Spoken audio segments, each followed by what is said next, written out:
Welcome back to another episode of Draftline Discussions with Mark Amorelli and Andrew Leese. We have a massive episode, arguably our biggest episode today. We're going to be covering at least 5 months of high activity, lots of things going on in our different projects. Andrew, how are you doing today?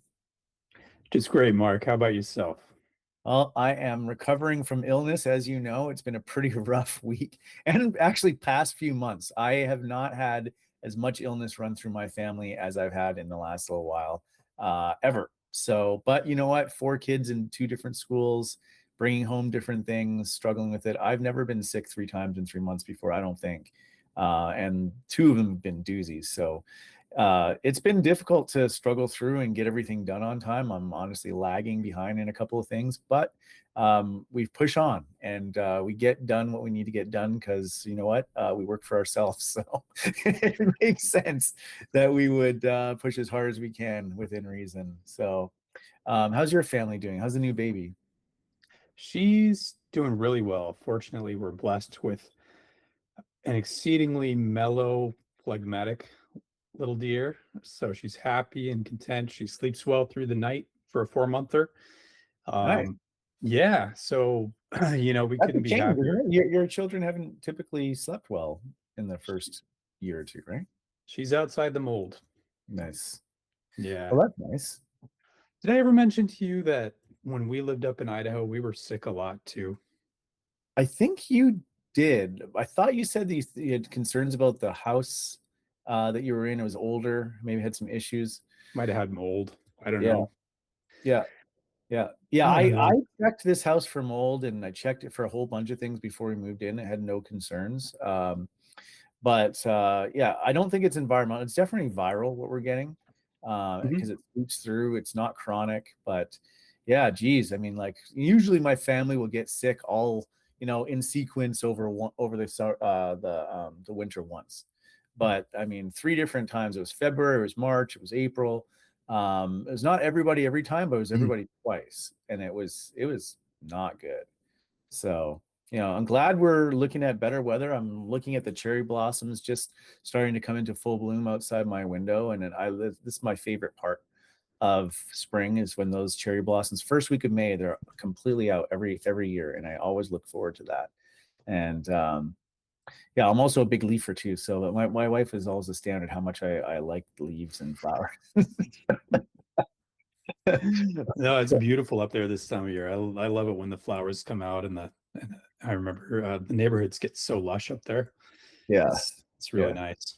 Yes, and I remember when your wife she was saying like being living in the desert, she really is starved for green sometimes. Yeah. And I remember when my mom lived in Alberta and it was all winter all the time, so summer all the time, that she would say the same thing when she'd come to BC. It's like there's so much green to see. So yeah, Yeah. I love that. I mean, like when I was out in Kansas on a DD trip in I think it was March, early March, late Feb, and it's just like there was no snow on the ground, but it was all just brown. And that's what I couldn't stand that about Texas. Like if it's winter, let it be winter. Let it be snow. Let it be cold. Don't let it be like kind of mild and brown all the time. It's just not. I don't find that very pleasing to the eye. So I appreciate living up in North Idaho, despite the fact that it's we'll say temperamental for weather for some people. I like the variability in the seasons and I look forward to it. So it helps me mark time too. It doesn't feel the same all the time. Like a lot of people from California will complain. It's it's always the same here. So yeah. So anyway, so why don't we get into this? Because we have a lot to cover today. This is probably going to be our biggest episode. We might even have to break it into multiples depending on how far we get and how fast we get there. So today we're going to talk about pretty much every project we have going on. First off, we're going to talk about the recently completed conversion in Radford, Virginia. As many people would know if they've been following us, that we have finished or we are contemplating converting our 6,000 square foot office space into a storage space and keeping the office, but converting the majority of it to storage, which is now done. Then we're going to talk about our purchase and transition and expansion in Stillwater. Oklahoma, which you were very, very intimately involved with over the course of the last month. I think we closed it almost exactly 30 days ago. And then we're going to talk about what is going on in Texas, which is going to be our next project. We're going to be expanding our facility in Texas, and we'd already bought the land there, and we're actively planning for the expansion. And then we've got a little bit of, well, actually a couple of small surprises at the very end for people. So why don't we get into that? Let's talk about Radford. So remember when we first went to Virginia and we did our due diligence trip, and we tried initially discussing the possibility of buying only the storages and not the office. Do you remember that? I do, yeah. I remember there was a lot of angst about what to do with that office building. Like that was the big liability, right? Yeah, What do we do with that? yeah, The big yeah, old building, it's old. yeah, It had a lot of unknowns. There were a lot of yeah, things about it. We didn't know, yeah, whether we'd be able to lease it up as office space or whether it would make sense to convert it to storage, so on and so forth. Yeah. So, I mean, yeah. you took that on, and Yeah. Well, the rest is it history. was not just old, it was super old. I mean, that building Yeah. was built in at least 3, if not 5 phases, because the original, going back to like many episodes ago, the original use for that building on the corner, the first iteration of it, which was only about 800 square feet to 1,600 square feet, was as a dry cleaner, right? Right. Yeah. And so we had to get the core sampling for the soil underneath when we were buying it. That's why we're delayed in the purchase.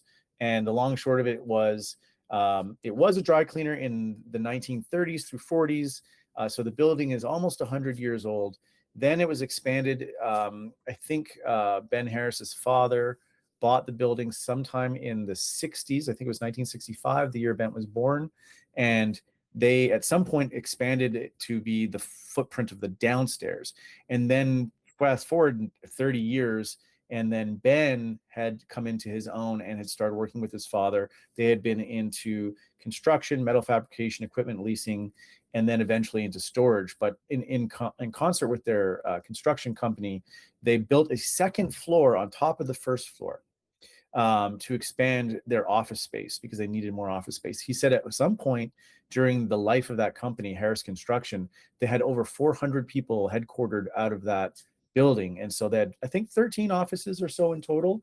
And so they had, their payroll staff and their senior staff there and their administrative staff all running out of that building. So when we looked at it, we saw 13 offices, and we're not in the office space, and had no desire to be, especially now that office space is in such low demand, especially in Radford. There's a lot of vacant office space around.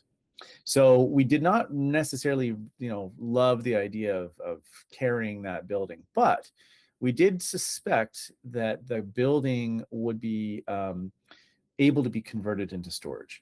And as it turns out, we were right. But I knew it was going to be a painful process. And I also knew that we would be doing a lot of learning in between the decision to do it and actually having done it. So the first thing that we did, the first thing that I thought to do was to say, okay, if we did convert this into storage, what does that look like financially? Right now, keep in mind when we got the loan for this, we have an SBA 7A loan for this. And in the original loan terms, we have a 2-year interest only period, which we're now 50% of the way through. We're 1 year into that, and a month actually at this point. And so the idea is that we wanted to go in, we wanted to normalize rents, we wanted to, tighten up the management processes and refinance that in the second year when the penalty, after the second year when the penalty was only 1%, convert to a loan that was somewhere in the range of 75% loan to value, and be able to extract the equity. And that's what we projected in our financials. And that's exactly what we're on track to do. And then we looked at the situation and said, okay, we could convert this storage space because we were able to do everything that we wanted to do very quickly. And we had, at the time when we were discussing this at the end of last summer, about $130,000 in cash in the bank. And we looked at it and said, we could a couple options. We could either pay that back to investors, which we started distributions very early anyway, and we're already paying investors, or we could use that money to do what we were planning on doing after we refinanced, and we can go and convert this building because we think it might cost about 130, 150,000. That's what we think we originally mapped out.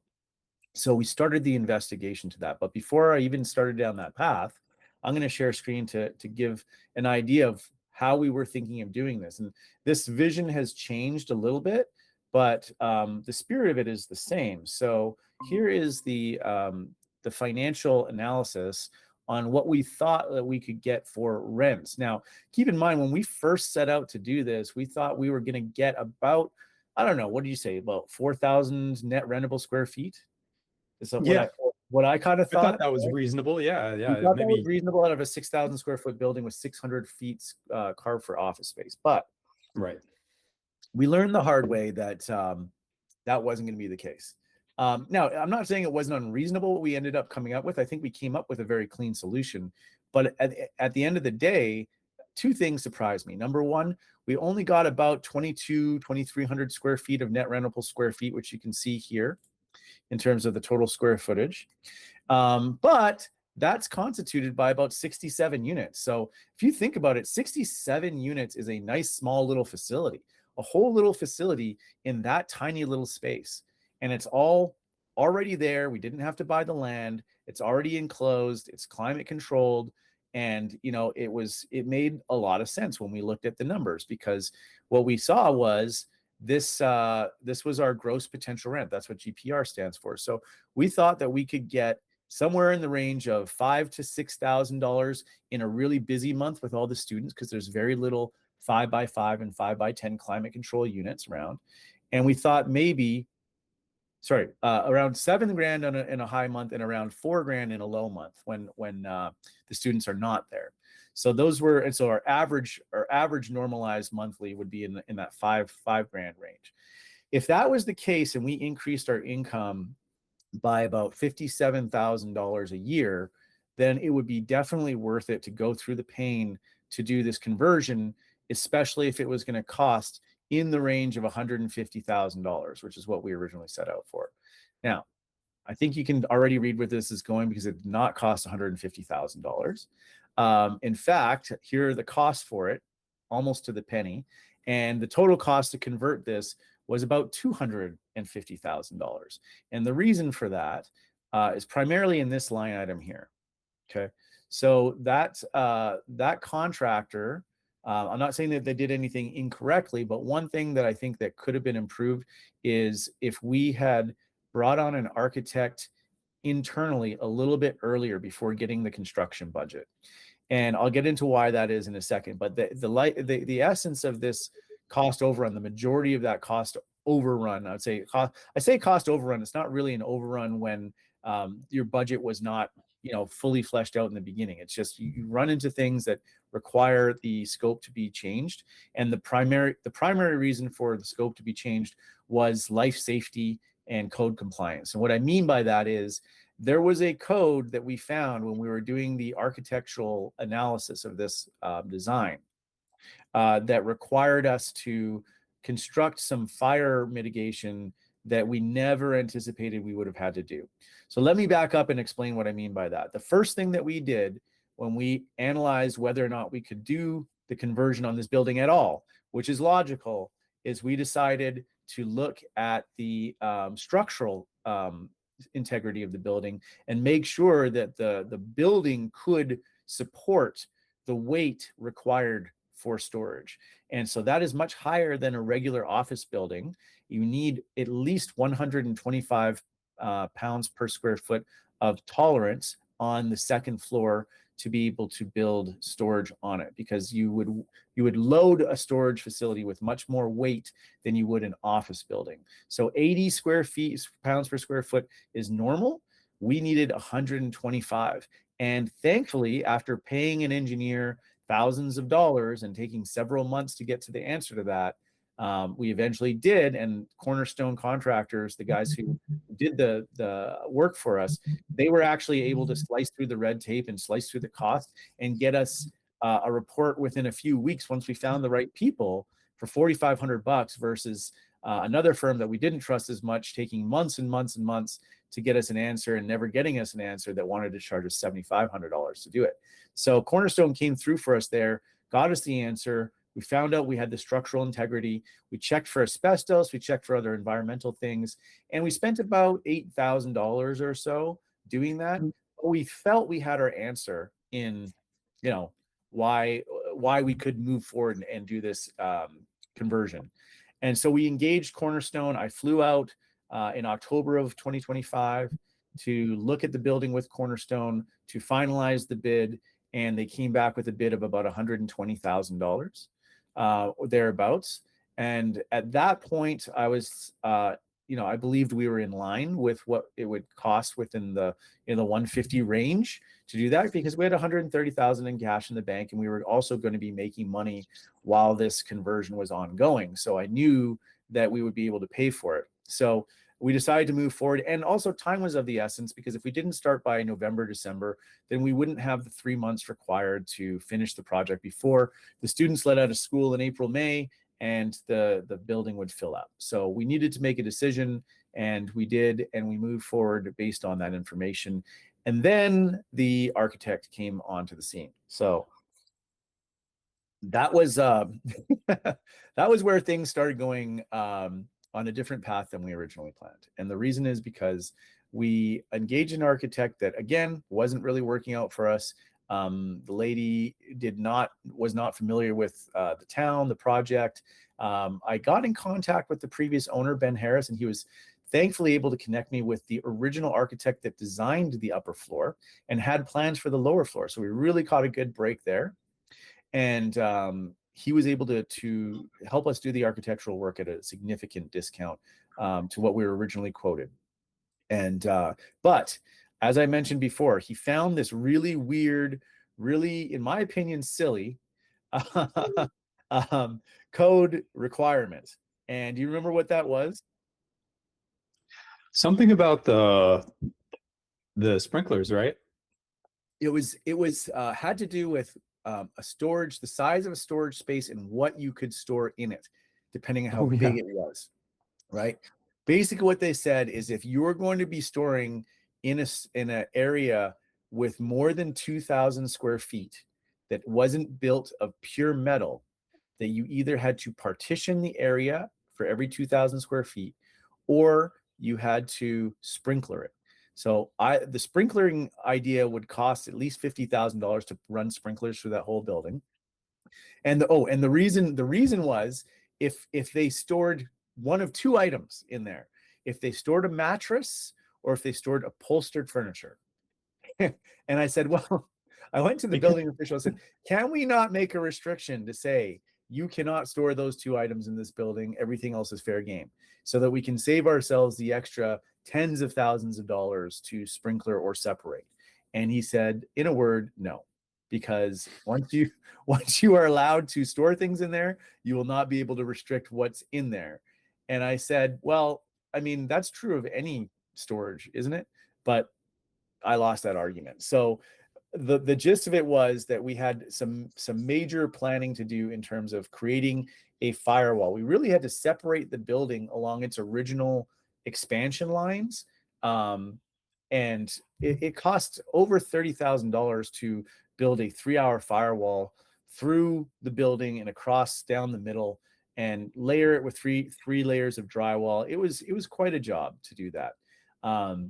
But that was where a big chunk of that unexpected expense came from.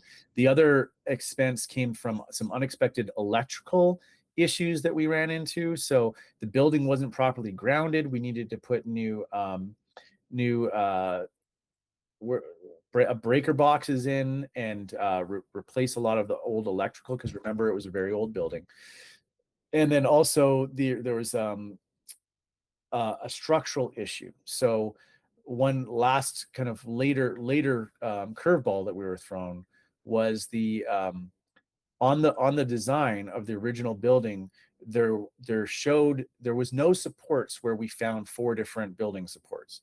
And as a result, we had to structurally reinforce a few different key critical points in the building, which ended up costing a good amount of money as well, somewhere in the range of 10,000. So between the electrical issues we ran into, and the fire safety issues, and all the different redesigns, and the structural support issues, yes, it cost a bunch of money to fix that, but I'm just going to say this. We kind of expected that, we knew we were going to run into some of these things, but it was really hard to budget for what you didn't know what to expect. So I guess the question here is, what did it end up costing in total? And you can see it cost $259,000. We also took on the project of reinforcing the roof. We ended up connecting with someone that you connected us with by looking online, and found a roofer that was able to go and reinforce the roof. We had the entire roof for that entire, I think it's 24,000 square feet on top for roof space. Do you remember?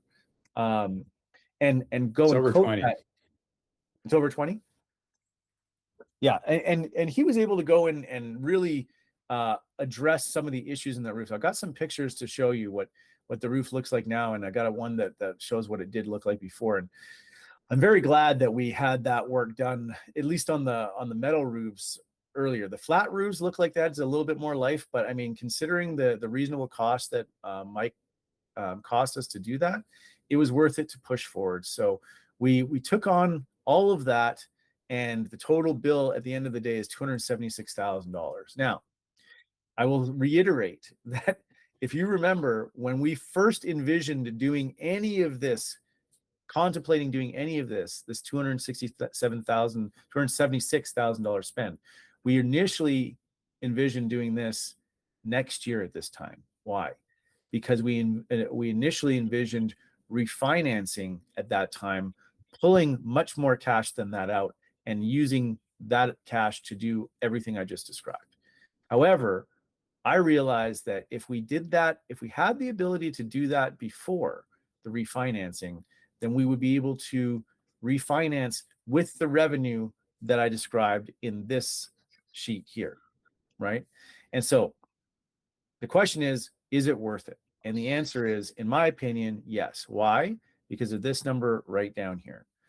After you incorporate all of the income from all of the units that we have when we fully rent this thing out, which is already starting to rent up now this week, that income, if we're correct in our assumptions, will translate into an increase of our value for this building of almost $750,000, which is what we originally targeted. And so if we're spending $270 to increase the value of the building by $730, what will happen is, when we do go to refinance and we have 12 months of proving that we've been able to increase the value by that much, the revenue by that much, we will be able to refinance by approximately $737,000 times, pick your number, 0.65, 0.75, for whatever amount of leverage we apply. So I think that math still works out. What are your thoughts on it? Do you think that after all is said and done, I know you spent a lot less time on it than I did, so you might have a different view, but how do you feel about that, after everything's said and done and we know the numbers? Yeah, if we can lease this up, then it works for certain. And I think it's not a big enough space to where it poses a lot of risk. It's not like we converted a super Kmart and we've got 75,000 square feet of climate control storage that we have to lease up yesterday. It's a relatively small amount. It was probably the same amount of work as converting a super Kmart. Yep. For you. Yep. So maybe that's our next project. Maybe not. I don't know. But no, I think it makes sense, provided that it leases up just fine. And I mean, the numbers are conservative. I don't see why it won't. With that kind of income, what is it, like a 20 cap based on our basis? Oof, Or what, not our basis, but our conversion cost. I don't know. I don't really think about, I was just actually talking to Floyd about this. I don't really think about this in terms of cap rates. Like, you don't think about storage per capita in a market anymore. It's just not a relevant Yeah, metric. it's not that What, relevant. what I No. think about is the valuation, because think about it, a Yeah. 5 cap for something that's 1 million versus, you have a half point compression on a $1 million building versus a half point compression on cap rate for a $10 million building. That's a huge difference, right? But it's still cap rate. It's the wrong denominator to use. It's like, okay, I'm increasing value by 50 grand versus 500 grand, right? And so which one's more relevant? Well, it's the absolute number, right? So Mhm. what I think is, yeah, if we're able to increase the value of our facility by $740,000, and we had to spend, I'm going to say $259,000 to do that, then you've basically tripled your money, right? Mhm. And not only that, but you can extract that cost, that 250, out in 12 months when you refinance. So at the end of the day, yes, it makes sense to do it as long as we hit the rental metrics that we're targeting. So yeah, I think it was definitely worth it. Now, one thing I will say from, we'll say, the personal perspective is that we have an article or addendum in our limited partnership agreement that stipulates that for any significant capex or expansion, we will pay ourselves a management oversight fee of 3.5% of the value of the project. And in this case, it ended up being like 35, 40 grand, something like that. I can't remember. No, sorry, no, much less than that. I'm thinking of another project. In this scenario, it ended up being like 9 or 12 grand. And in that scenario, I'll tell you this: I spent probably close to 200 hours plus 6 or 7 days going there twice to do this, and that makes for a very, very low hourly rate. I would say it was definitely not quote unquote worth my time if I were to be paid to do it. If that was my job, I would definitely not take that rate of pay. In this particular instance, it was very imbalanced in terms of the amount of care and attention and time it took. But I also recognize that I am, heavily invested in this project personally. I do own, the largest stake as an investor in this, and so there was a direct benefit to me. So I'm not belly aching, but I do have to recognize that we might have to think about how we approach that in the future. I did learn a lot too, so I'm grateful for that. I'm not complaining. All I'm saying is that if someone were to ask me to do this again in the exact same way and pay me the same, knowing what I know now, I probably would have to make an adjustment to how that because no one wants to be treated, quote unquote, unfairly. No one wants to be underpaid for what they're doing. And in this particular instance, I would say if I were to do this again, that would definitely need an adjustment. But I'm glad I did it, and I have no complaints. And I learned a lot, and yeah, I honestly believe it's going to be very helpful for things that will happen in the future that is yet to be known down the road. So very grateful. I'd like to show you what that looks like now that we did the conversion. I'm just going to pull this up here and share. Just real quick, Mark, what was your valuation based on going back to the cap rate? Was that a seven 7. cap? Mhm. Seven, yeah. So that's very conservative too. Yeah. The bank may very well put that on a six cap, which will put it up closer to a million. Yeah. Yeah, and I did want to be conservative with my projections, because there's no point in saying, okay, well, they're going to value it at 6 cap and they come back at a No, 7. right, So exactly. so yes, it could be worth upwards of close to a million, and I recognize that. So but I'm not going to bank on that at this point. So let me just show you as a reminder of where we started from on this project and where we're at now. So let me just share this window here. All right, let me know if you can see that. Oh yeah, All right, beautiful. yeah, so let me just, I can't see. Okay, here we go. All right, so this is an example of what one of the offices looked like. This was a break room. You can see it's a drop ceiling there. You can see all the walls are up. These are all walls or wall coverings. This is a back wall. This is a solid wall. This is not a solid wall. That's you sitting in one of the offices downstairs. And just it was an office building. This is one of the this is the CEOs. That's Ben right there in the foreground. That's all of his pictures. This is the second floor. We've recorded videos in there before. I think you took a picture there on Andrew's birthday one time when you were there transition. Yeah, that's right. Right. And this is the exterior of the building. That's on our very first visit there. And so when we started into the construction, here you can see things getting torn down. Walls were cleared out. Things were piling up. It was all going out that window with the chair in front of it there. All that garbage was going into dumpsters. You can see the iron on the roof there. We made the decision not to do any modification to the roof because I figured once it was bare and covered with storage lockers underneath, it would look just fine. And yeah, I was right, and I was glad that we made the decisions. This is a deck. We didn't mention this. This is a deck that we had built on the end of the back. This deck is the reason our whole roof got redone, actually, because the guy that we hired to build the deck originally didn't do a very good job, and it ended up being an issue. I'll spare you all the details, but people ended up getting injured because the deck wasn't that great, and we had to have a carpenter come back and build this deck properly. But if you look at the condition of the roof, there's dirty.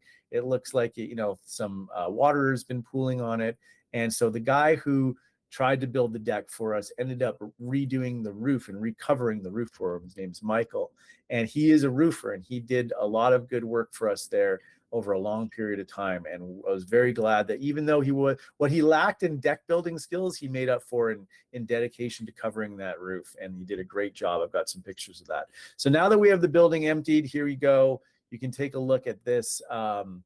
These pictures of us getting the materials. This is delivery day, right? This is when all the metal and the iron and the lockers and the doors got delivered to be assembled.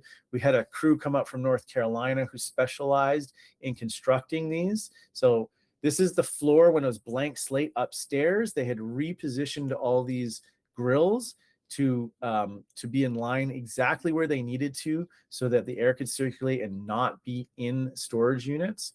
And as you can see, the roof looks very clean. You can see here, this is part of the wall that we had to rebuild. So we had to tear out this whole wall and rebuild it in triple thick drywall.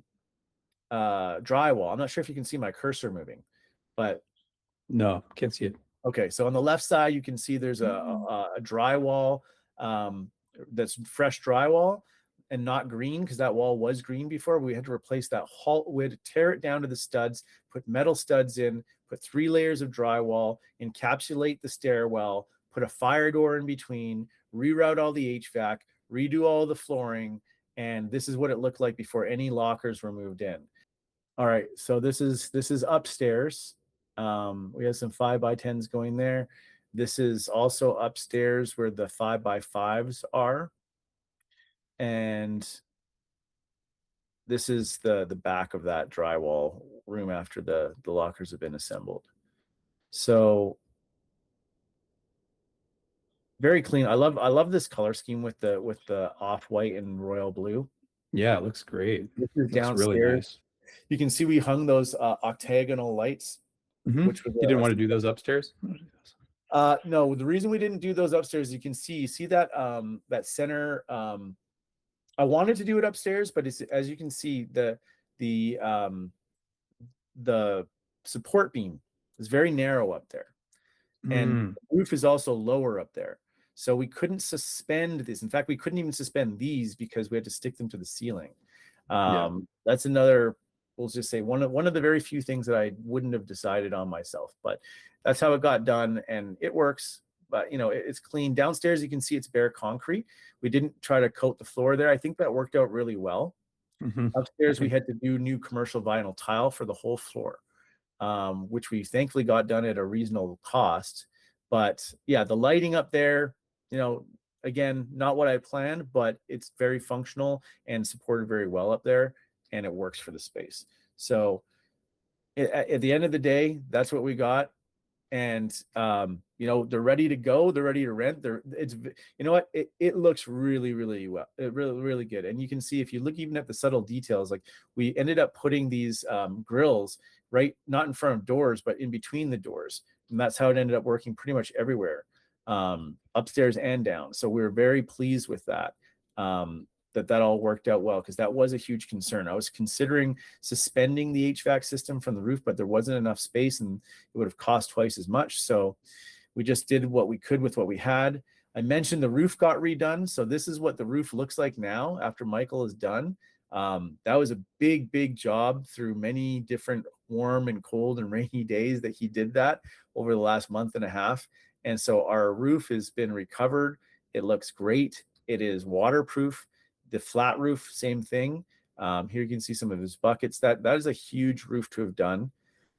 This is a picture of the structural support that I was talking about. So this pinch point, we had to take out the CMU, that concrete block, and that is a custom high strength structural steel door frame that actually supports the building at this point so it doesn't fall down. Remember, this is a nearly 100-year-old building, and if you look closely, you can see this steel lintel beam here. That is another high strength structural steel beam that is meant to slip in to the concrete block to support this whole building up so it does not fall, because there was no steel supporting it here. And that's another thing that we discovered. So we had to widen this because this is a 2.5-foot door and half the storages are upstairs, more than half. So people would have had to get through this door and it was only 2.5 feet wide. So that was another issue that we had to deal with. This storefront door was a $4,000 custom built door as well, but it's the portal to our most expensive storage in Radford, charging $4 a square foot. So we needed to make sure that we put our best foot forward. I love the fact that we have our QR code there, our contact information. This door has a PIN code, just like a gate code, that's automatically integrated with our property management system, where if you are delinquent, you will not get through that door because your code will be deactivated. So lots of high tech, lots of money to get it done. I'll give you one more shot of the roof, one more shot of the hallways, and that is the essence of what we did there. So overall, I think it looks really good. I love the way it turned out, and I'm hopeful that we are correct. Now, we do have early indications that it is going to be rented up pretty quickly. Let me just do that. We've already seen, we've only been open for business for 6 days, and we're renting about 1 unit a day at this point. But the students are really going to start exiting school over the next week or two. And so that's when we're really going to test the theory of whether or not these units will be helpful in the market and be well received. I think we didn't mention yet that there were 2 small facilities that came online, 2 buildings out near the university that are on the other side of the railroad tracks behind town. They're not really visible, but they have an online presence that came online. None of them are really doing small units like this. None of them are climate control, but it is more stock onto the market. I think it's a total of 70 units, but there are 9,000 students at Radford University. So I'm pretty sure there's enough storage to get filled up by we'll just say 7,000 of them leaving town. So I think where our thesis was solid. I think we did the right thing, and I think we're about to be proven financially, at least monetarily and numerically correct with our math. I believe so. Yeah, congratulations on finishing up that project. That was quite a learning experience, I'm sure, and the learning was priceless. Yeah, I guess so. Yeah, I mean, it scales. That's Yeah, one thing. it scales. I You'll will have to say, send me those. You have to send me those photos so we can put them on the website too. yeah, I mean, I have so many photos from so many different sources that that I'm trying hard to keep up with storing them and putting them in the right places with the different projects, because I have an equal number of photos for Stillwater. And but one thing I would say is, like, when you go into a construction project, people tell you, well, plan for twice as much and 3 times as long, or so something like that, because it generally does happen. And I tried very hard to keep it on budget and on time with the variables that we were working with. I will say we were about 2.5 weeks behind schedule opening it, but I did budget for a month overrun. So I think we officially opened our doors on like the 17th or the 20th of no 17th of April. Or maybe it was the 23rd or something like that. Yeah, maybe the Must be the 23rd. 23rd, yeah. Yeah, the 23rd. So it ended up going like 3 weeks over, but we're still a week and a half before the critical time when the students are moving in. So, I mean, I guess in that scenario, all's well that ends well. We did check our web traffic. We did check our, website pings, and the students are just starting to look at things. So as long as we're done before they're moving in, I'm happy. And in terms of the budget overruns, I mean, at the end of the day, there's not much you could do. I will say this: what we spent in cost, unexpected costs in the conversion, we definitely saved in having the roof remediated when we did and how we did. Because I'm not sure if you remember this, but I get calls all the time, still, especially now that it's spring and we're through the winter. I get calls from roofing companies in Virginia like crazy, and they were quoting me anywhere from $3 to $4 or $5 a square foot to coat that roof. And at 24,000 square feet, you're looking at least $100,000 for just that one site. And we got it done for, I think, what did we end up paying? 18, 20? Something like that, yeah. Yeah, actually, Yeah. I have it here. It's $16,545. That's my current count. So we'll Mhm. we'll have done that for less than 20 grand, which means that if we saved 80 grand on the roof and for what we originally budgeted, and we ended up spending 76 more on the conversion itself, we're right where we originally planned, and we're a year ahead of schedule to do it, and we're able to extract the money that we spent on the refinance, which is why we did this now. So I think it makes a ton of sense, and I'm happy we did it. Yeah, I would call that a win. Yeah. So at the end of the day, Radford was a lot of pain. It was a lot of learning. It was a lot of expense, but I think we made the right decision. I'm super glad we did it. I've learned so much. It's very gratifying to see the result of all the hard work, and we're about to be, shown the benefits of doing this when we did it, and I'm very happy to see it done. I think we should wrap it up here. And when we come back, we're going to talk about Stillwater in the next episode. All right, thank you, Mark. All right. See you soon. See ya.